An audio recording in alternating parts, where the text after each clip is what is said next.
Hello everybody and welcome back to Yalan app. In this video I'm going to show you and explain to you exactly how I myself was able to fix something went wrong, please try again later on Roblox. So if you're currently facing that exact same error and you want to be able to fix it, well then this video is going to be perfect for you.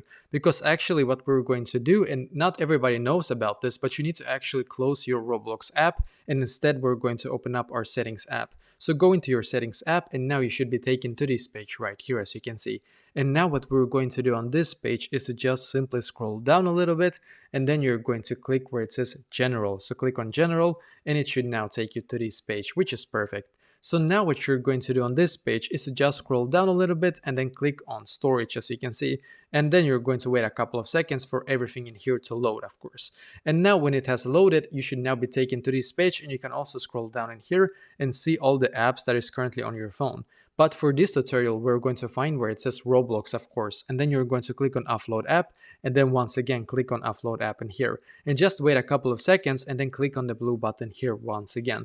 Because now what will happen is that you're going to auto-update your Roblox app, and it's going to fix a lot of bugs that was in the previous version. So if you're currently getting the please try again later error all the time, well that is almost a certainty that is some bug on the app, and you want to be able to actually update to the latest version to be able to fix that specific bug. As you can see, it says Offload App once again for me here, and that means that my Roblox app has now been updated to the latest version. So go back into your Roblox app and hopefully it should now work exactly like it did before you actually got that specific error. So as you can see, I'm going to go back and it actually works now for me once again. So that is basically exactly how to fix this.